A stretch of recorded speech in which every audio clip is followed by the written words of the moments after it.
Are we tired of? Are we getting tired of the roller coaster yet? Like, I think there has been this entire offseason has the majority of the offseason has been spent going, well, PJ's not in the portal. He's not in the draft. Tigers are good, right? Like if he gets in the portal, then we'll have some conversations and things like that. But it seems clear to us that he's not going. Well, then he decides to enter the portal and enter the draft. He gets invited to the combine. He's working out with different teams. And then the reports start filtering out, right? That Ole Miss and NC State and Texas and all these schools are involved, and Memphis is there, but it's probably going to be one of those Power 5 schools. And then Jeff Goodman comes out and he's like, Ole Miss isn't happening. Memphis is unlikely. It's now NC State, and everybody, NC State fans are coming all up in our all of our videos, going, freaking out like, we got your guy, that kind of stuff. So shout out to y'all for the clicks and the views. But then this week, like we had this conversation last week, Christian and I had a pretty blunt conversation about, listen, man, like the guaranteed money, the highest guaranteed money that he's been offered so far this year or this offseason has been with Memphis. He'll be laying some money, guaranteed money on the table if he chooses Ole Miss or if he chooses NC State. He's concentrating on the draft. He wants to be in the draft. There's some concern about being guaranteed a draft pick, which we've seen so many different players just get bamboozled by that conversation. And then this week he reposts a video of one of the most iconic quotes I think that that I've ever heard in college basketball. And it's one that he gave this past season with Memphis. And he said, if you take care of the team on the front, the name on the back will ultimately be taken care of at some point. And everybody's like, oh my gosh, he's coming back to Memphis. Yeah. Are we tired of this roller coaster yet? Yes, 100%. Because last week it was reported that Memphis was completely out of this conversation. And here's the thing. I don't think PJ was like reposting that to make it some like I love Memphis thing. I think he was posting it to make himself look good in NBA draft circles and to sort of show that on his social media. But like there's no way he's posting that because he's trying to give context clues to us for us to think he's coming back to the University of Memphis. But also, how ironic is it that that's the thing he posts when in all reality he doesn't have Memphis in mind. You know what I mean? You take care of the team on the front, the team on the back will be taken care of. Well, you haven't really taken care of the team on the front of your jersey in that clip this offseason. You gave them the runaround. They've tried to put some offers on your plate, supposedly a $3 million offer, which is the highest guaranteed money.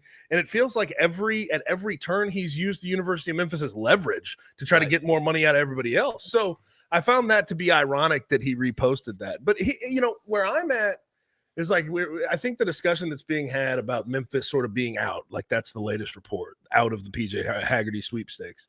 On their own choice. Yes, and the question is like, is this the right decision or the wrong decision? I have talked myself into this being the fully correct position to be in if you're Penny Hardaway. Obviously, you want a second-team All-American, unanimous type guy, but you filled out that backcourt so much.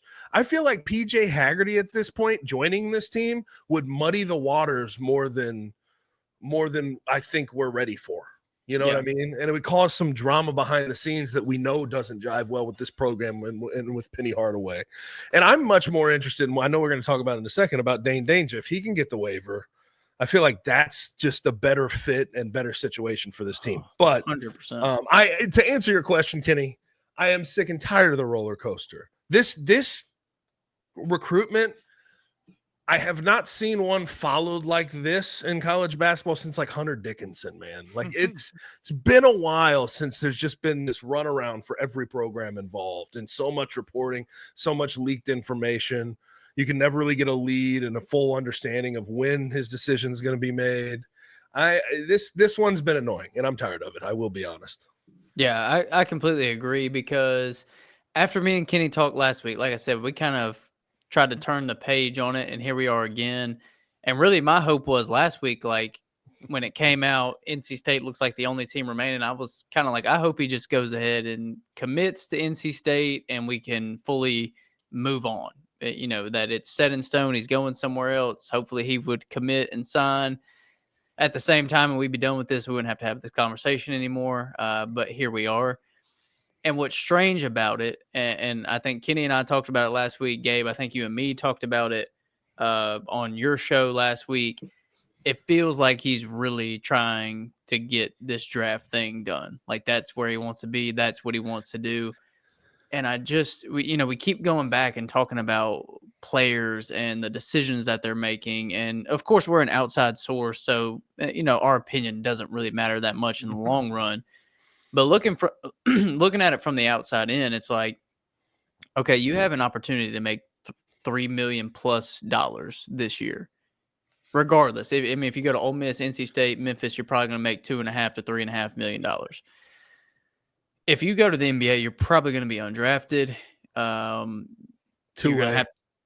Two-way. You're going to have to go that route and try to make it through the G League to make your way into the league to ever even get close to making $2.5, $3 million. And odds are like you end up overseas and you do all right, but you're never going to get that payday again. And I know as the media, we say it all the time. It's not all about the money. We love when players play for the love of the game. But at a certain point, like you have to take care of yourself. And that's why we weren't enraged like some Memphis fans were when he initially entered the portal. Because it's like, look, if he can go make more money, if he can make $4 or $5 million this year compared to 2.5, go do it. But now it feels like everything is pointing towards the draft. And it's like, dude, just capitalize on the opportunity that you have in front of you, and that is not the NBA at this time. Like that will always be there, and I think we had the same discourse with David Jones. We've had the same discourse with multiple players that have played at Memphis, and it's like, look, nothing's going to change from this year to next year when it comes to the draft for PJ Haggerty. Probably positive or negative, unless there's an injury or a huge, just he averages 8 points a game, which wouldn't happen. Right. So what are you doing? Like make the money this year and then go to the league and do the same thing that's going to happen this year. You got to have a little bit of patience and do the best thing for you financially. If your outlook is not being an NBA star. Right. And you know what? Like if he comes back to college and plays well and shows he can be better on ball and a better shooter, he may be able to improve his draft stock. He may be able to catapult himself to an early second round pick. But I'm telling you right now, I've watched the kid play. I've watched him. I know what type of player he is. I don't know if he'll ever. In fact, I don't think he'll ever make $3 million for a salary in the National Basketball Association. No, he's a great player. He's very fun to watch. He can fill it up, but the shooting and the on-ball acumen, it ain't there. It's just not. And there's some athleticism concerns at his size. He would be doing himself a ridiculous disservice if he didn't pull himself out of the NBA draft. Even if he plays well in 5-on-5s, like he could catapult himself maybe to, late to mid second round. Even with that, you're doing yourself a disservice by going into the NBA draft. He needs to go to NC State. That's what he needs to do. Yeah. And take that Will Wade money and run with it. Let me ask you this though. The question is Memphis has willfully took themselves, they removed the offer, that $3 million offer that's been reported everywhere that they offered him initially. But I have it on good authority though that they would be they could be enticed to get back into the fold. No sure, doubt, I bet. So I guess my question to you is you talked about, Gabe, you were talking about a few minutes ago about, moving on because of the potential for drama in the locker room. Is there a single, and listen, the guys that they've brought in could be phenomenal basketball players for the University of Memphis, but we've never seen them play for the University of Memphis. Right. Is there a single player that you look at that you would go, man, we would love to get back into the PJ Haggerty situation, but yet it could potentially entice this dude to leave? Like, I don't feel like Parker for sure, and Doug McDaniel, I think, would both be perturbed by it. Yeah, right? But I see what Kenny's saying. No, there's not a player that's currently on this roster or committed that you would say I'd take him over PJ. But, that's what you meant. But to what Gabe's point was a minute ago, and I think we had a good discussion about this last week, Gabe. Is it worth what can happen in the locker room? And to me, that's the bigger question. It's not would you take any of these guys over PJ, because you wouldn't. He would be the best player on the team if he was on Memphis's roster right now, no doubt. But do you really want to cause issues in the locker room? Because it is a problem that we've seen over and over and over again at Memphis, and it has ruined very talented teams at Memphis because of whatever the drama may be.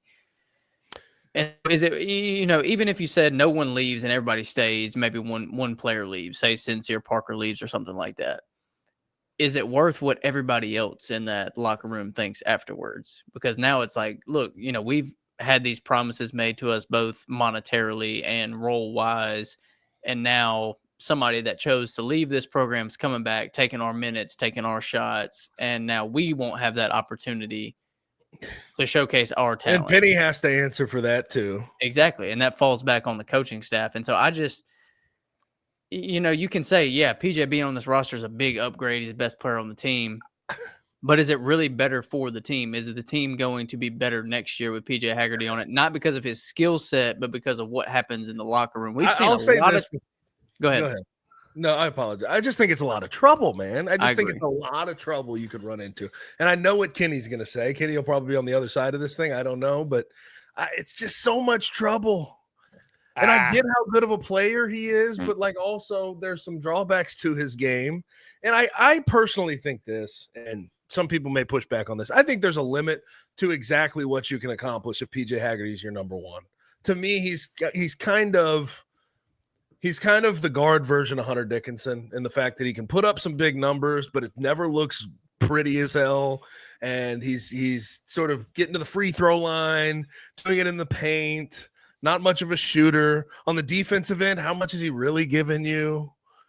But if he's not going and the rest of your team isn't filled out the correct way, how good is your team going to be that day? We saw that against Colorado State in the first round of the NCAA tournament. So I don't know. I have talked myself fully into be completely out. It's not worth the trouble. I just think, honestly, what it sounds like to me is you've talked yourself into it.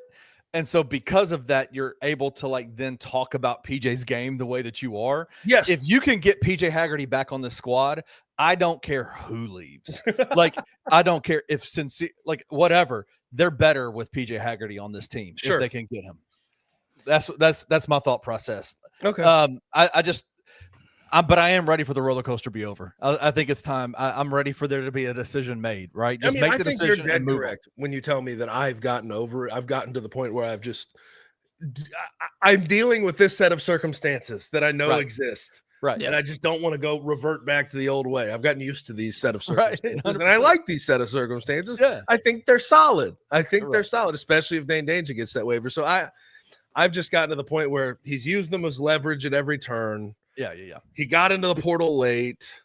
He made the situation cloudier and muddier than it needed to be for the University of Memphis because of that decision to get in late. And there's been this in and out sort of up and down thing he's doing with the University of Memphis, even though ultimately I think he was going to end up at NC State no matter which way it shook out. Yeah. So I'm just done with it personally. That's why I've convinced myself it's the correct decision.